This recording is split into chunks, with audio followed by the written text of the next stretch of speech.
Bon dia, Miguel. Sorry if you were waiting for a little. Starting a little late. No problem. Good morning. I saw that you sent a message about booking a session, but I didn't. I was in a meeting and I only just came out of the meeting, so I haven't had a chance to see what you wrote yet. Hi, Claire. Welcome. Welcome, Parvati. Hello. Hello.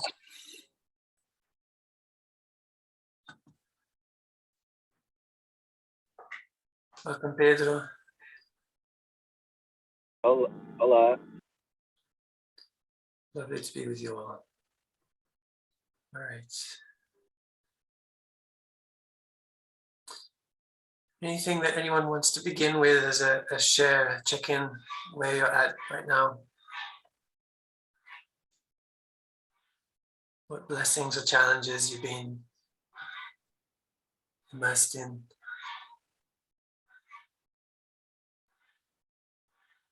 Any questions? For me, I still have that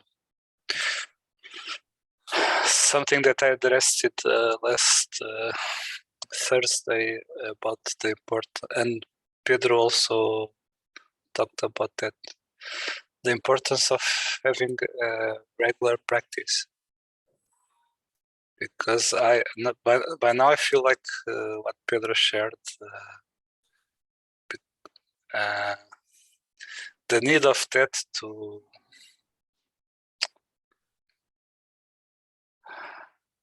to act as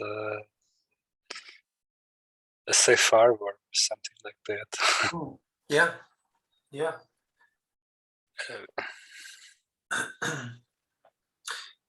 Just a quick comment on that, actually, also because, and perhaps partly because knowing the connection with Advaita you have, Miguel, I think it can happen in a Jnana approach, an Advaita approach, where the emphasis on clarity of the teaching is emphasized, on the understanding of the truth, you could say, the spiritual truth, the spiritual insight. It can happen that practice becomes very devalued because the emphasis is given on, well, you know the truth. So what practice what, you know the truth, you know the way things are, you know the nature of the self, consciousness, reality, so there's nothing to practice. And we've talked about this before, but the coming into alignment, the tasting of that truth happens with the practice, and we can find another name for it other than practice. And another name might be more appropriate, such as play, even, or a celebration, ceremony, immersion. We can come up with a name that feels real for us, for what it is that brings us into that appreciation, the tasting of grace, the dancing in grace, the movement of life as grace. What is it that brings us there? For some people, it's doing something that they love doing. It could be dancing, singing, painting. It could be walking in nature. It could be connecting with another human being and communicating. There are different things that help to self-regulate. And if we don't have some moment in our day regularly that self-regulation is taking place, we'll tend to build up stress, tension, anxiety. Even though we know who we are, even though we know this or that and the other, the tension builds up organically in the system. And so if we don't self-regulate, that we go out of alignment with what we know, that we don't feel what we know. We have to keep reminding ourselves, and there's this kind of dissonance. And so it's similar to the idea that sometimes the analogy is given like the same way you get up and you wash your face, brush your teeth, whatever your morning ritual is, put on your clothes. There are things that it's not because you did it yesterday that you don't do it today, right? And so similarly, that same kind of just routine thing, it's not something you need to think much about. It's just there as part of your day. And one way to make it so routine is to actually be you guiding a session. It's not optional. It's like the commitment's there. It's not something that you figure, oh, should I do it today? Oh, I'm not sure. It's like it's in the calendar. It's just it's there. It's already there. It's decided.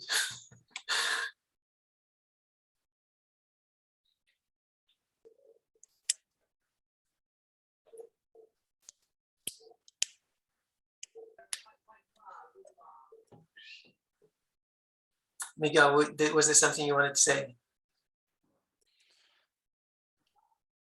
No, I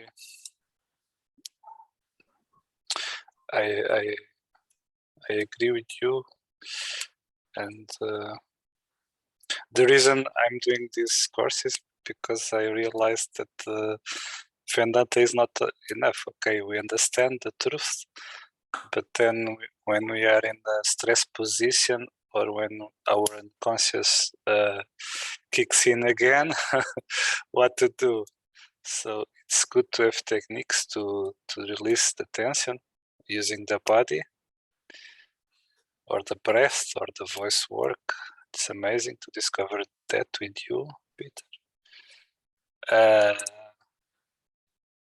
But I still, but yesterday, I think I have a regular job, right? And yesterday I found a bit to do some exercises in the middle of work. But today I still didn't manage to do it. And it's the day it's going totally different. And my mind, I understand it, that is important to do those exercises.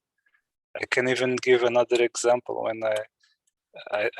When I started to practice yoga, I was still in university, and I had some periods of exams. And the end of the period, we had lots of exams, and my mind frame was, okay, I'll not go to the yoga because I need this time to study. But the result was the opposite. So if I don't go to yoga, my mind will not able to focus and I will not get good results. So doing yoga is like an investment. I'm not wasting time. I'm investing in a better quality of my mind. But all these years have passed and I still have the old mindset. Sometimes it's not enough to understand it. We need to embody it. And that's my Yeah, and that's also why I'm saying,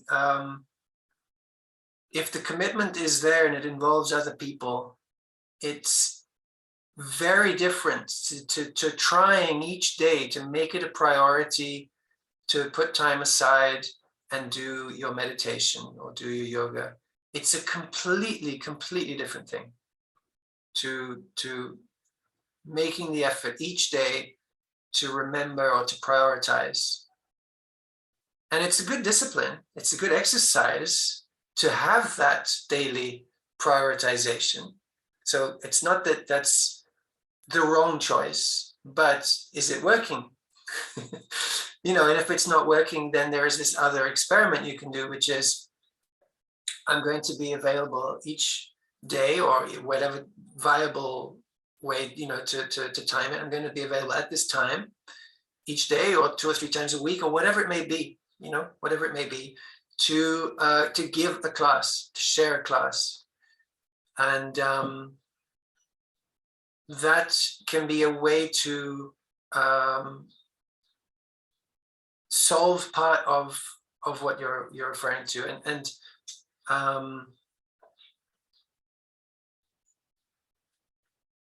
you could argue that you're not developing your strength of will by doing that. The same kind of strength, the kind of muscle, let's say, that you'd be developing by being disciplined by choosing, like using your will to choose each day. Like you're not going to be doing that in the same way, but you're going to be doing the practice, and you're going to be helping other people at the same time. But I'll depend on people. I'll not be self-independent also. You might feel that you depend on those people, but you might also feel that it just makes sense. It makes sense for you to be helping other people at the same time. But I'm already doing that. I'm giving classes. I'm attending classes with you. When I'm giving classes, but well, it depends on the people that come. Sometimes they take me down. But here in the classes, for example, it's perfect for me to go back on grace, but still is not enough. I need to. I don't know. I'm stubborn. My brain realizes things, but continues to do the old things. Yeah. Okay. Well, that's it's good to have honesty with oneself, right? About patterns that we see. But you can add to that observation the space of unknowing. Like, this is the pattern I observe, and tomorrow could be different. Later today could be different. And when you tell yourself, and when you tell us, when you verbalize, you make it even more strong, right? This is how my brain does it, and this is my pattern. You're kind of almost making a promise to yourself. Well, this is going to continue, because that's what's there. That's the pattern. That's the way I'm structured. And I know that's not your intention. That's why I'm drawing attention to it, right? Because there is power in phrasing it and bringing it into language, and to go from the observation. And it's good, like I said, it's good to have the clarity on what's been happening. But then the phrasing of it, whether it's spoken or just a thought, can be intentionally reshaping or changing the mold or opening to new possibility. And so I'm just inviting for that to be also part of our practice, you know, the very deep awareness of how we're using our focus, including in the words we use to describe what we've identified as a challenge.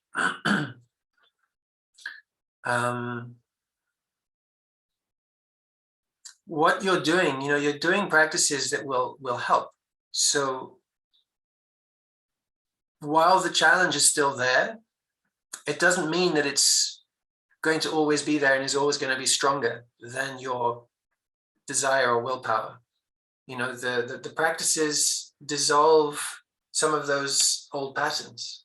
They don't do it like immediately and permanently for the rest of their life necessarily, but they soften the old patterns and make it more likely, more easy for new expressions of life to appear. And in those delicate moments where there's that shift, saying, well, this is how my mind works, this is my pattern, this is my struggle. In that critical moment, we may be giving more, it's a little bit like giving up, you know? And so in that critical moment, it can be good to just remember, well, we'll see. We'll see. I'm open. And actually, this is a way to work with affirmations, because affirmations tend to be just a positive statement, right? You just repeat a positive framing of something, and you just insist with repetition. But another way to do it actually bridges the subconscious with the conscious, and it helps to create a transformative process by acknowledging what's in the shadow, what's in the stuckness, by saying, I see that my pattern has been this, and I open to now experiencing this. right? You bridge both in your affirmation. Rather than just saying, this is my reality, this is my reality, this is my reality, while part of you is saying, no, it isn't, no, it isn't, no, it isn't. And there's no resolution there. Part of you is just saying, no, you're lying, you're lying, you're lying.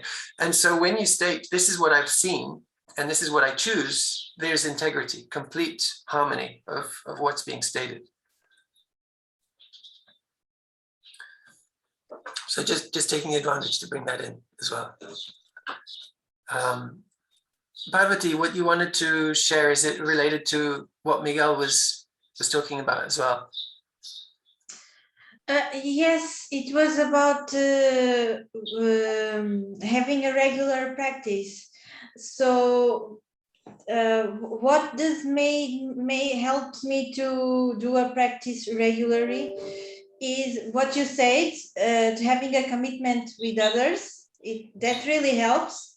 At least I have a desire to have that commitment, so I've been practicing, and I've been noticing differences in my mind. For example, I've been practicing the voice work and the graceful meditation, and I had my mind didn't used to stop at all. It was always talking and talking and talking, and with the voice work, it started ceased, like silencing, which is a paradox.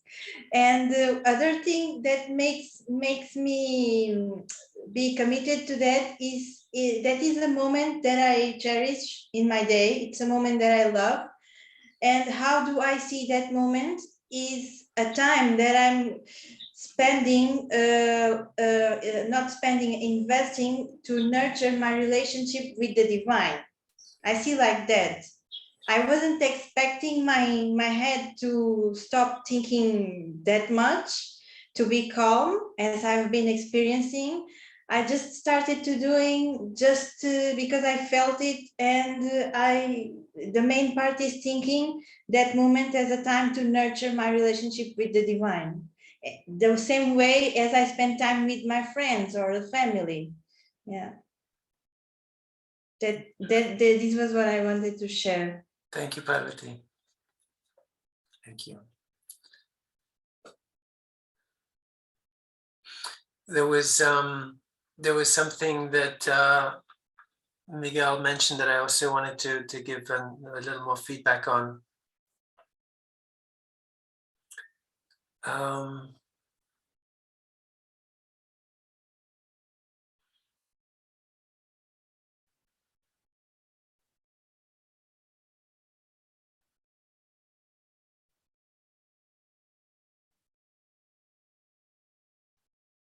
I'm not remembering what it was right now. I almost asked you to stop at one point and to say, I don't want to interrupt, but there's two things I want to say, and I might forget. And right now I have forgotten, but it may come back. Is there anything else anyone would like to share at this point?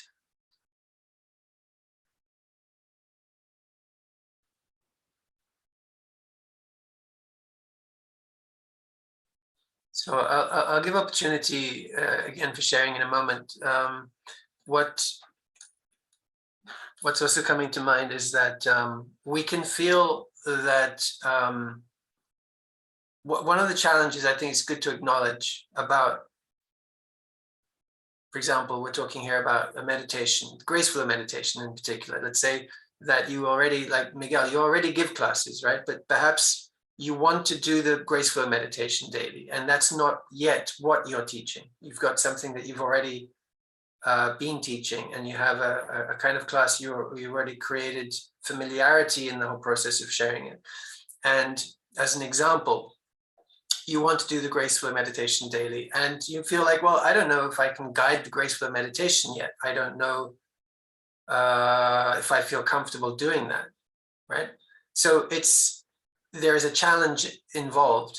Are you going to feel comfortable doing it? Is that going to hold you back from doing it? Is it going to hold you back from creating that group experience? And when are you going to feel comfortable guiding it? Will it happen before you start guiding it for others?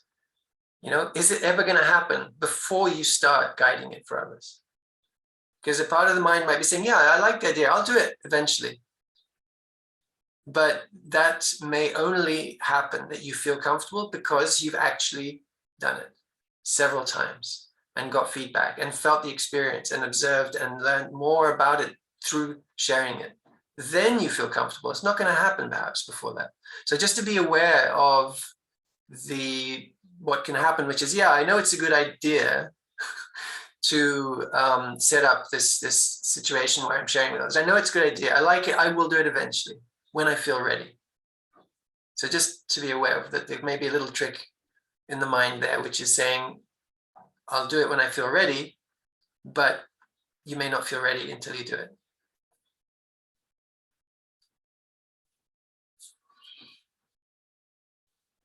Claire, did you want to say something? At one point you were speaking, with your microphone was off. Was I? I was thinking. I didn't know my mouth was moving.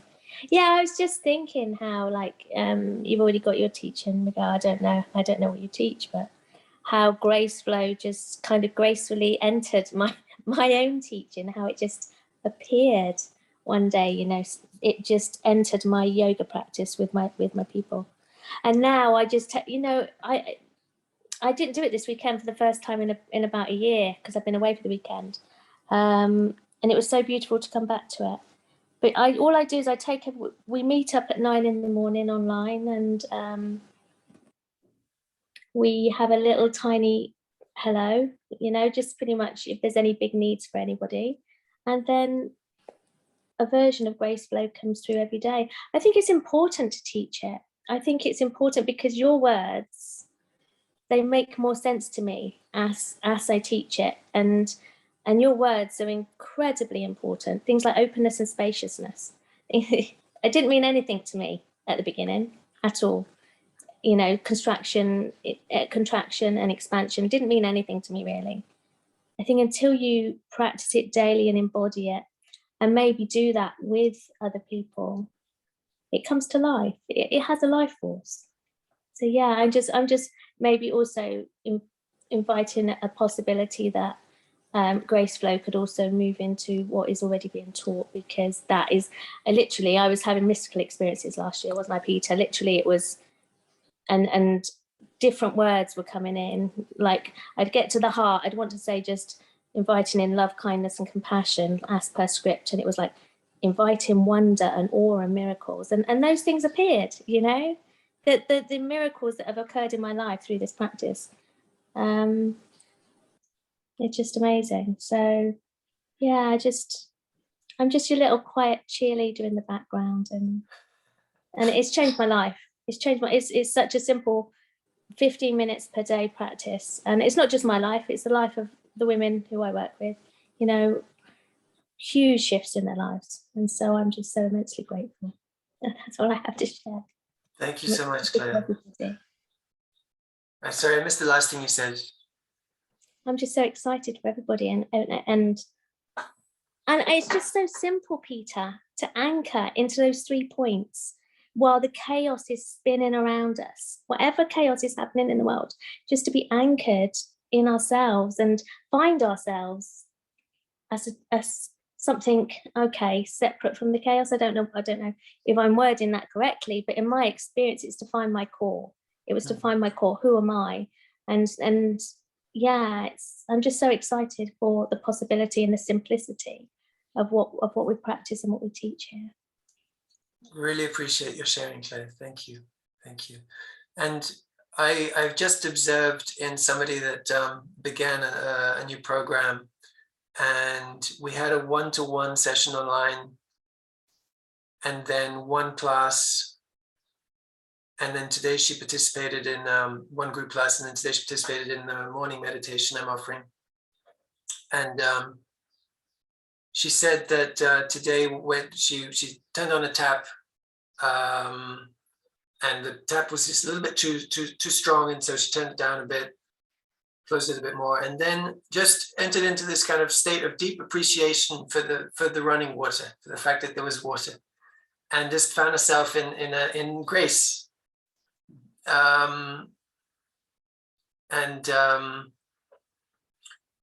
She also said a couple of days ago that her yoga practice had changed already. Like she's starting to feel a completely new relationship, a new way of just listening into what the body's doing. Instead of telling the body, now do this, now do that, now do that, following the sequence, right? It's more listening and discovering what unfolds, what intelligence is already speaking. Yeah, it's very much about, for me, I mean, we're moving into spring practice now, I can see, but through the winter, we laid on our mats. It was such small movements, but we could feel it was deep. We were deep in the nervous system, and we were just so deeply into probably really old trauma. We didn't need to name what it was, but we're just the really small movements that could start to, and the grace is flowing through, right? It's just, yeah, it's incredible. And it's just letting go of everything we've been taught as teachers, for me, and just being with the intelligence of whatever this is. It's immense. Yeah. Yeah, and I love that you phrased that as well. The letting go of everything we've been taught as teachers. That's a huge part of it. Is yeah, giving space. One way that I have summarized what happens, what the intention is with the Tantra foundations, and it's an ongoing process, but starting with the Tantra foundations is to start establishing a sense or reestablishing a sense of trust in life. And that actually enables us to let go of these certainties that we've acquired, the systems, the maps, the theories, the everything, just to be available to notice that there's already an intelligence available, and that it's alive, and it moves us, and we are moved in it. We are that. And we can't notice that while we are looking for help because of basically because of a kind of a subtle mistrust in life. Like, there's something wrong with this moment and I have to solve it. I have to find my tools to solve this moment. That's kind of the underlying habit that we have acquired. Now, we've been taught that that's what life requires from us, that life's not safe. So you've got to figure your way through it. You've got to, put in effort and techniques for survival and strategies. And we do it even when we go to the yoga practice, the meditation practice, when lovemaking, we're bringing in the theories, ideas, the concepts to help us feel like we know what's supposed to happen. And one of the effects that just comes bit by bit is that we're just dropping into availability for life to dance gracefully and yeah.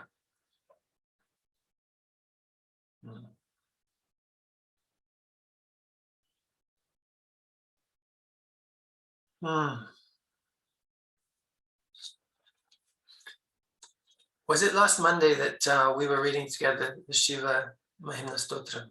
Yeah. So we can continue with this unless there's anything that anyone wants to share right now.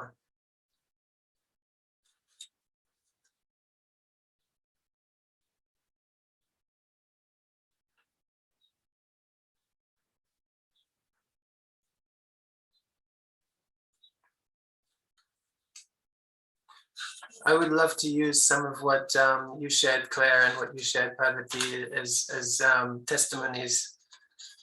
It's really, really beautiful to hear the feedback.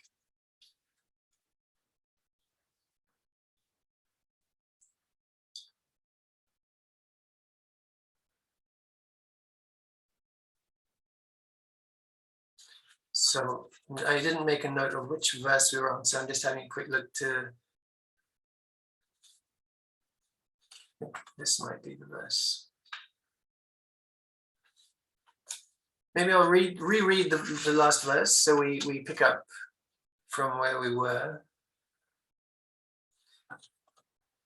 O three-eyed one, it is not that the dark stain on the throat of thee, who's drank poison as an act of favor to gods and demons at their being panicky at the threatened destruction of the universe, all in a sudden has not beautified thee. Even deformity is admirable, and one is given to freeing the world of fear.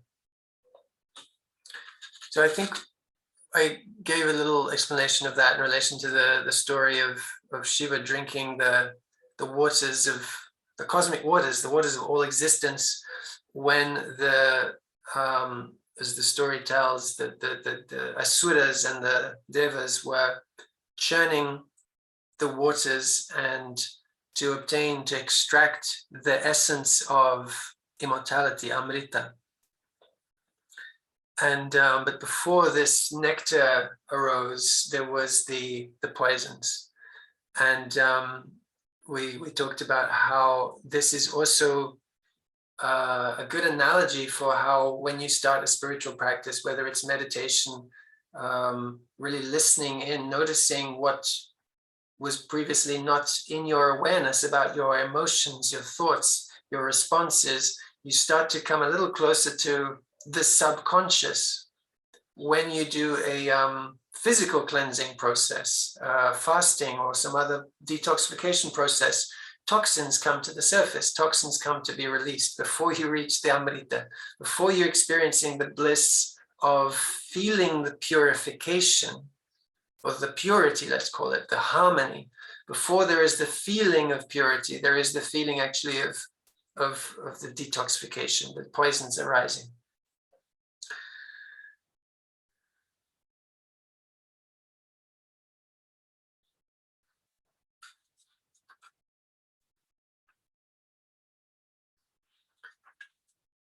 I think there's always plenty of nectar that can be extracted from the teachings. There's different facets of what can be understood in the verses and even in the particular words used. And of course here I'm giving English translations that are not as rich as the original language would be. But one way we can understand this verse also is that Shiva, when saving the world from destruction or potential destruction, when coming to the rescue and the asuras and the devas are suddenly panicking that the world's about to be destroyed by all this poison, Shiva drinks it all. And one way we can understand this is also what happens in the grace flow meditation. You know, you start working with relaxing and grounding and creating space. And you may find that some tensions arise, some pain that was kind of forgotten comes up, some thought, some emotion, some discomfort. And you could say that the poisons can arise. And if there's space for whatever thoughts and emotions and sensations, if there's enough space, then they can be transformed. They take a different form. If they have space to move, to breathe, they change form naturally, because the form they had was pressure, was creating that form, that sensation. The sensation was a cause of being under pressure. Taking away the pressure changes the sensation, changes the quality of the energy. And so Shiva drinking all the poison is also one way it can be understood, is that when we are witnessing with that state of open-heartedness, all that is arising, not trying to detach from it, but in a grounded space of feeling safe enough to hold that space, you know, feeling safe enough to hold space for whatever comes into awareness, whatever comes in this moment. That is also Shiva drinking the poison, transforming, purifying.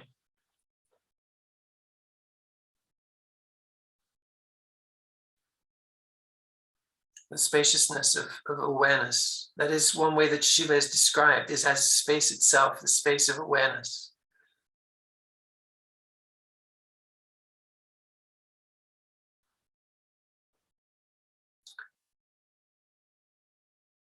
And something that I've spoken of and will perhaps speak of countless times still is how so much of spirituality can end up being a premature transcendence. trying to reach transcendence by cutting off from what's judged as not good, not right, negative, inferior, just the mind, just the ego, just the emotions, just the personality. And when we kind of cut off from it, because we know that there is something that we can access that's pure and infinite and free of all those things. And so we try to jump there by cutting off, by pushing down, by saying that's not, it's not real, it's not real, it's not real, it's not mine. And it's very different to hold space for it until it transforms. Because that premature transcendence is going to not lead to liberation, except in a very temporary experience, temporary relief. There's a temporary sense of, okay, I don't feel it anymore. Feels better, right? So it's a temporary relief. I'm not saying it doesn't have any positive effect. It can have that effect of giving you a temporary relief. And sometimes that may be the best that we can do. But I want to draw attention to, again, to that contrast. What Tantra is empowering us to do is to actually find such a sense of safety and spaciousness, spaciousness that's grounded in the body and presence, that there's room for processing, there's room, and that's the transformation of karma, the processing of the past. That creates a freedom that's not just temporary. It's not just this temporary detachment. It's a freedom because what was needing digestion is actually finally being digested. It's no longer there. You're actually becoming free from it. You're actually coming into the ability to sustain the quality of presence because you're not being held by all sorts of strings into the past.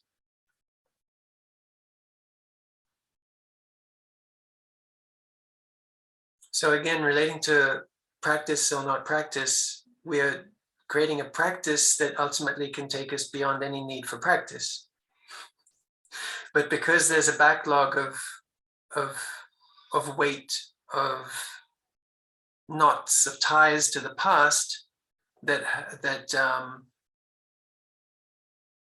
create patterns, the practice releases them, softens and releases and softens and releases, and it becomes more and more a spontaneous experience and not just an exercise.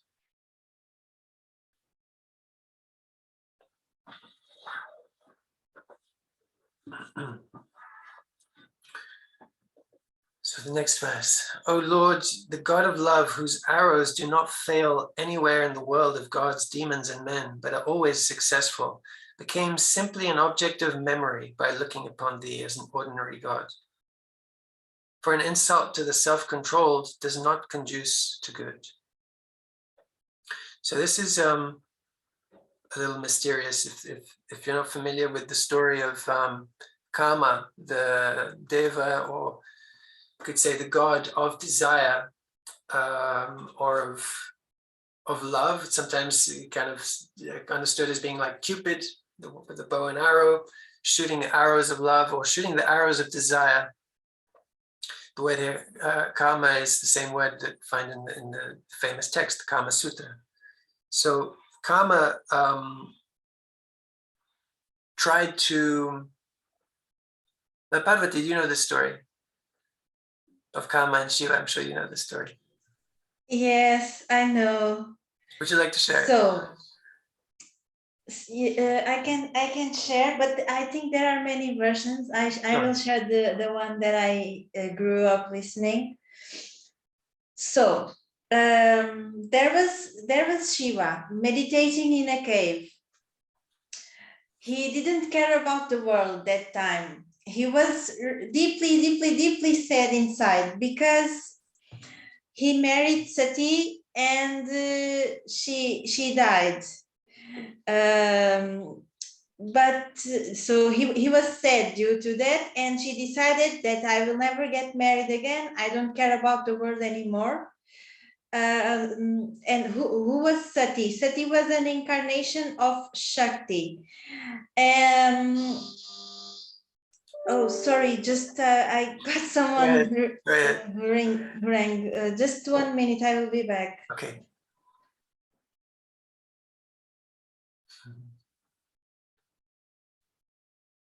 It's great to have Parvati to share some of these stories.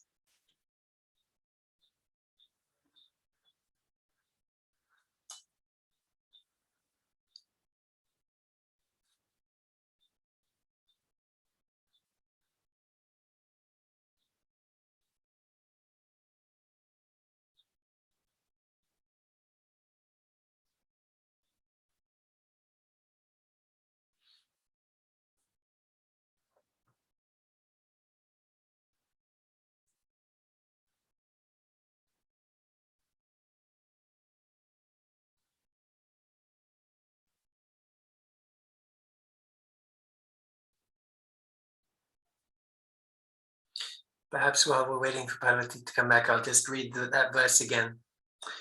O Lord, the God of love, whose arrows do not fail anywhere in the world of gods, demons, and men, but are always successful, became simply an object of memory by looking upon thee as an ordinary God. For an insult to the self-controlled does not conduce to good.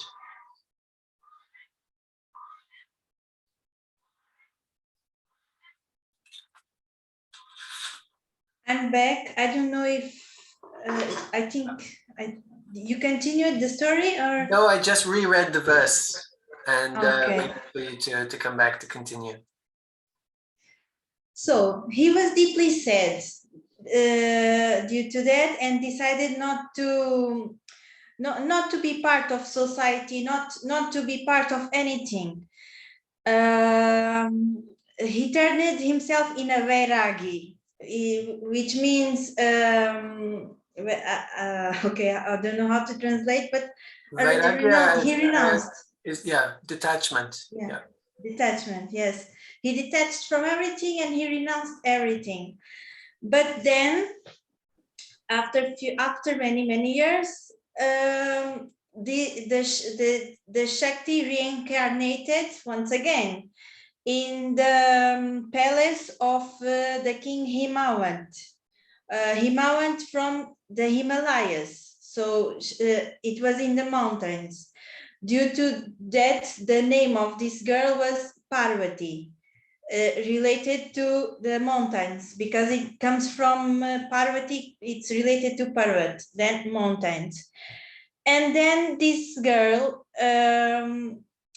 she was, so she grew up, I'm telling this short, she grew up, and once, I think the parties, while she was looking for flowers, she entered in the cage and she found Siva.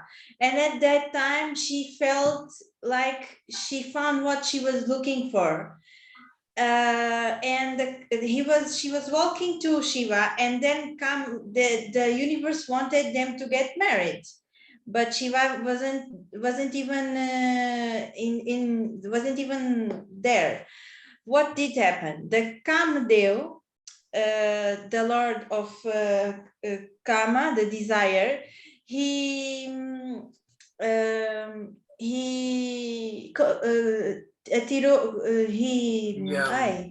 shot an arrow. Yeah, shot an arrow, exactly. Shot an arrow to Parvati and made her look really, really sensual, really attractive, and more beautiful and all. But then Shiva appeared. Then Shiva woke up from his meditation, and he opened his third eye, and he burned the Kamadeva because of his action. And the Kamadeva turned it into ashes. And this happened because Shiva was aware of everything. He had this full awareness. And one of the arrows was split to Shiva also. And that was the reason why Shiva burned that arrow. And with that, Kamdeva was burned also.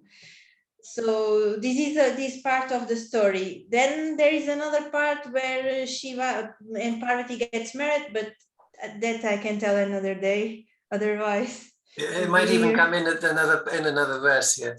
yeah. But so just kind of summarizing, Kamadev, the let's say the god of desire or of love, was burnt up. Well, the god of, let's call him the god of desire or of erotic passion, was burnt up, and so the it refers that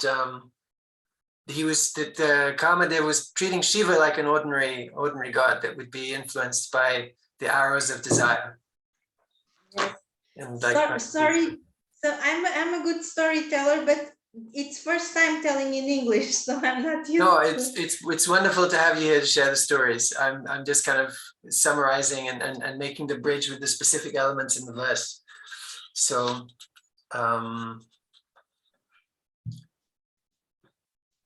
just as relating to the previous verse, that spacious consciousness, that quality of presence can transform the poisons in the psyche.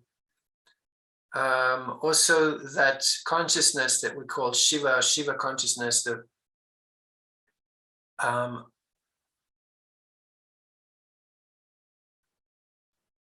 desire is also transformed, burnt to ashes. The root of desire is transformed even, the god of desire, the root of desire is transformed.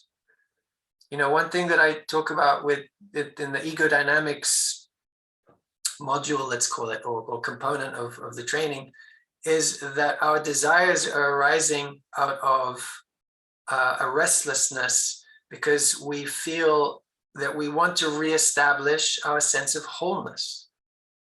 The moment that we feel separate, there is the seed of restlessness, the seed of desire. We want to find our sense of peace again, our sense of wholeness, the sacred, our sense of intimacy with all of existence. We want to reestablish truth, you could even say, reestablish the felt sense of what we deep down know is true, that there is a wholeness that's missing. And so the root of desire itself, an erotic desire, the desire to connect with someone else, is also that the erotic desire is strengthened by the feeling of separation, right? So when there is no sense of separation in this state of consciousness, in the quality of consciousness, in the quality of presence, if there's no sense of separation, then desire is, you could say, meaninglessness. It has no pull, it has no reality. Desire arises when multiplicity begins to be experienced. And so maybe we'll leave it at that for now, unless there are questions, because it's natural that might bring up questions. So let me know.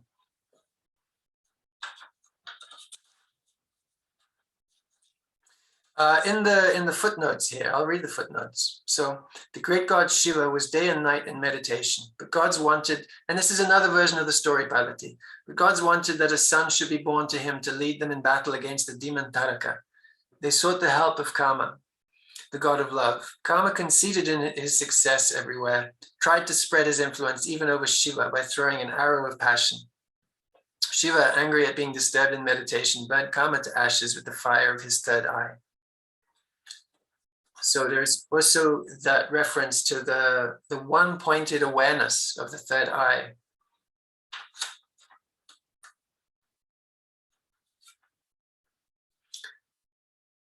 Beyond duality, awareness beyond duality. Thou danced, in order to save the world, when thou danced, the earth wondered at the striking of thy feet, whether it would not come to a sudden end.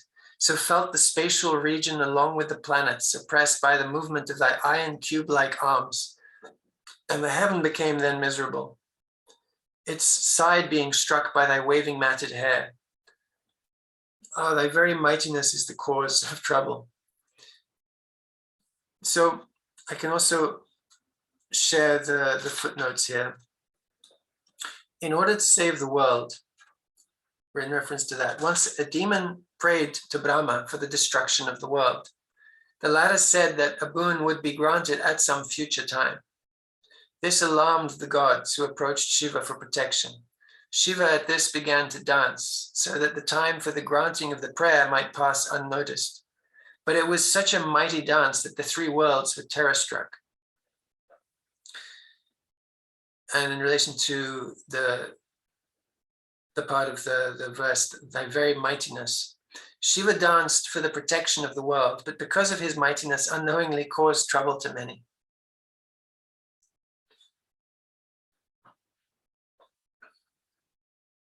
One of the famous depictions of Shiva is called Shiva Nataraj, in which you see with one leg up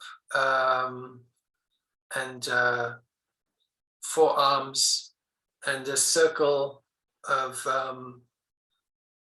flames, you could say, and this is the depiction of Shiva dancing the world into existence and dissolving it. It's the whole, let's say, the cosmic powers depicted as Shiva's dance.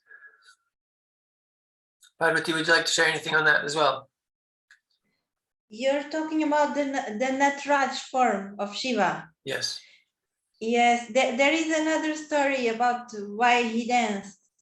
So actually, I was thinking about this story just this weekend. So Parvati and Shiva got married, and they were living in the mountains. So they were spending time together, and then Parvati asked him to get a flower from each and every type that existed in the nature. So that took Shiva 1 year to collect all the flowers because they are seasonal. And she told him that if you ever forget any flower, I will forget and erase every memory of you. So what happened? That Shiva got every flower, but while in the way, he found Indradev. He is considered the Lord of the Lords. Indra means also the space. He found him, and he changed his appearance. He was in a form of a Brahman, and I'm not sure what happened next. But there was a kind of arguing happening between Indradev and someone else, and Shiva interfered in that arguing, and something happened, and he lost one of his flowers.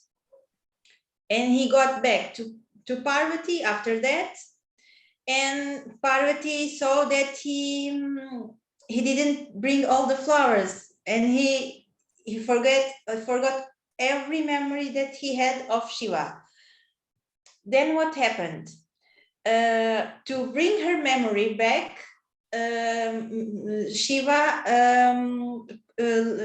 this was a way, I can even call this was a lila performed by Shakti itself to bring Ashtanga yoga to the world. So then Shiva was her master. He teaches Parvati very many 8 phases of the Ashtanga yoga, and one of the phase it was about meditation, and Parvati needed focus on her meditation. She had thoughts and many thoughts coming in her mind, many challenges coming up, and when we start a spiritual path, the challenges are normal and they start becoming huge and huge. They are created by I can call it demon, maybe, I'm not sure, called Apasmara. I think it's his name, Apasmara. So Shiva got to Apasmara and told him, please be nice, stop giving these much challenges. We need her to get her memory back. and Apasmara didn't agree, and Shiva started dancing. He danced and became at that time Nataraj, and in that symbol that we have the Apasmara, Shiva is dancing, has his feet in on the Apasmara, which means that the Shiva is the one who conquered all the challenges in the path of in the spiritual path, I can say, or in related to this story, we can say in the Ashtanga Yoga. So he became the Nataraj, and Parvati got his memory back. And this is the story. Thank you, Parvati. Beautiful. Thank you. I'd love to share a little, one way that some elements of this story can be interpreted is that, for example, because it sounds harsh, right? This story where Parvati says, you have to bring me every single flower or I will wipe you from my memory. It sounds pretty harsh, right? And so let's just have a look at what's involved in the story there. The word that we use for our energy body and the energy centers, right? The primary,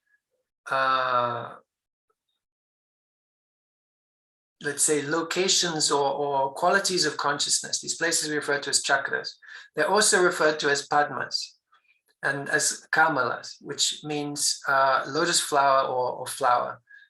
And so, as well as the 7 key parts of the body, there are many other chakras. There are many other locations of energetic importance, places where there are currents of energy crossing, creating nodes, let's say, nodes of influence. So they're considered key points, key energetic points.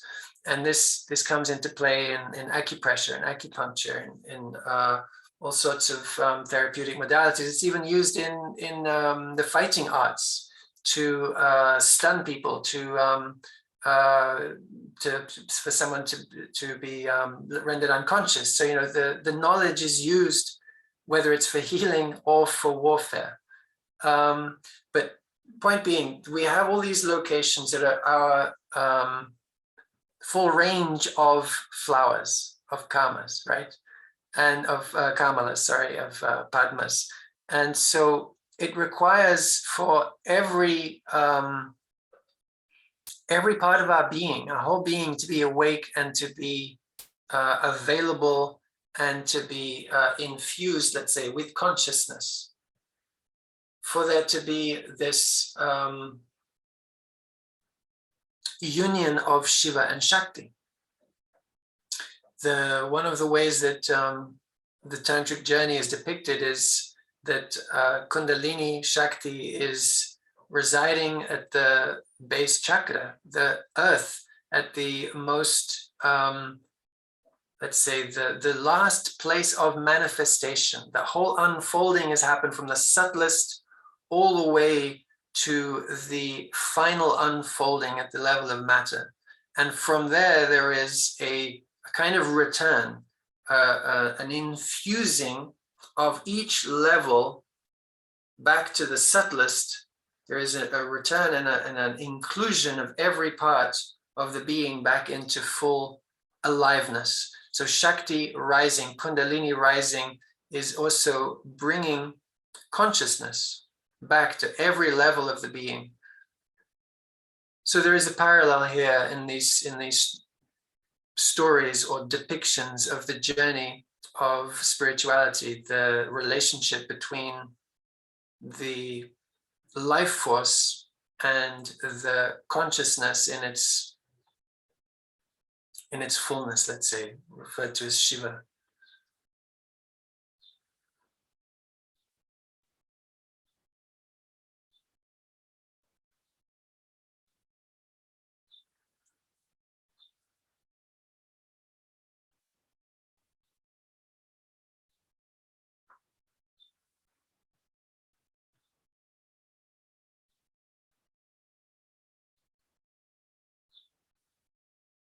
Okay, So we could have one more verse, or we could complete here. How are you feeling?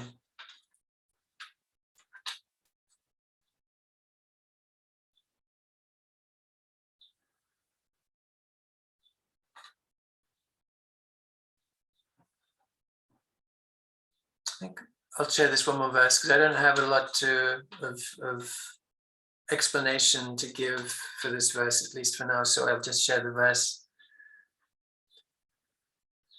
The river which pervades the sky and whose foams look all the more beautiful because of stars and planets, seem no more than a drop of water when on thy head. That again has turned the world into islands surrounded by waters. And by this should be inferred how vast is thy divine body.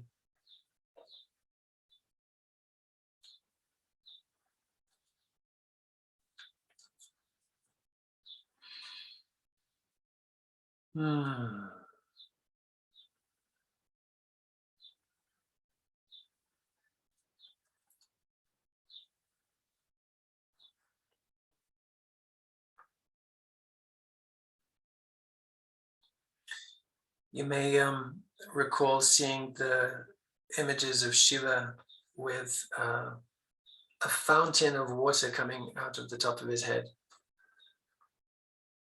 So there's reference to that here. Life-giving waters, fountain of existence, source of all being.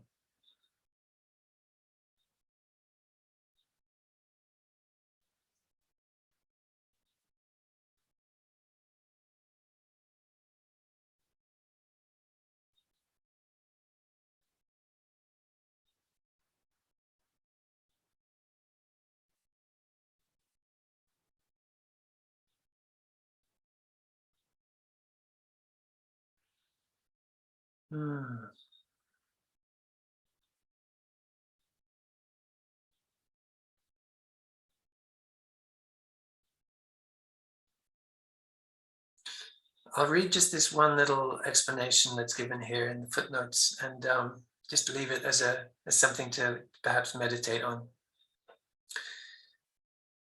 In reference to that first part of the verse, the river which pervades the sky and whose foams look all the more beautiful because of stars and planets, seems no more than a drop of water when on thy head. So the footnote relates to that. The same river flowing in the sky is called the Mandakini, on the earth, the Ganga, and in the netherworld, Bhogavati.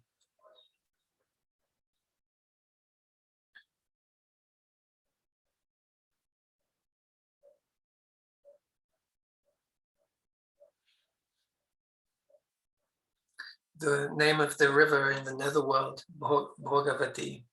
The word bhoga relates to enjoyment, or it's often used to refer to the being stuck in the desire for enjoyment, in a kind of a restless need to enjoy, to get sensual enjoyment.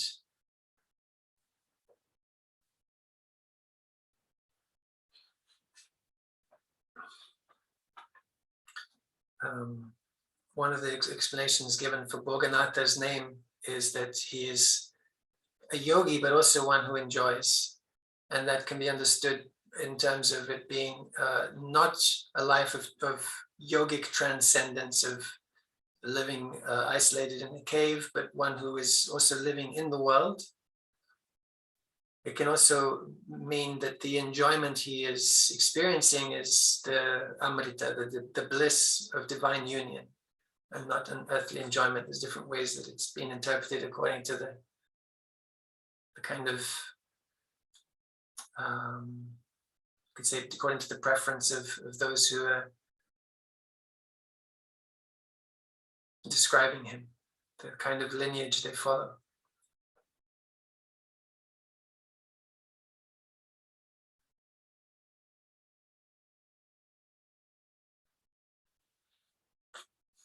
Okay.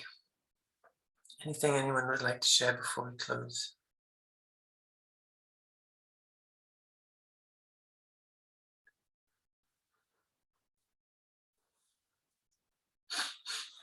I just like to share a reflection as an acupuncturist. You know, all of the training I've had, I love all of the different cultures, but the training I've had, it's been a little black and white, you know, by its very nature. Acupuncture is a little bit black and white. And just hearing you talking about the Padmas and the Kamalas, and I don't know, it's just a whole nother layer of consciousness overlaid, you know, what I already have so much love for. But there's just so much color and richness.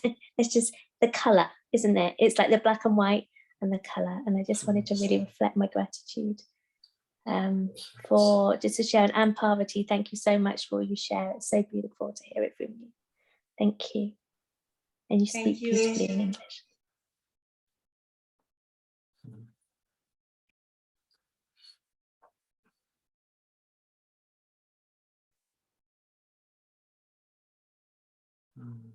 Really appreciate all the sharing, and also, as Claire was saying, thanks Parvati for sharing the richness of your experience of the culture.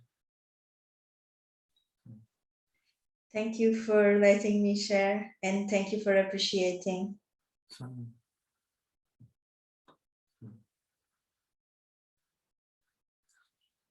Okay, sending a big hug.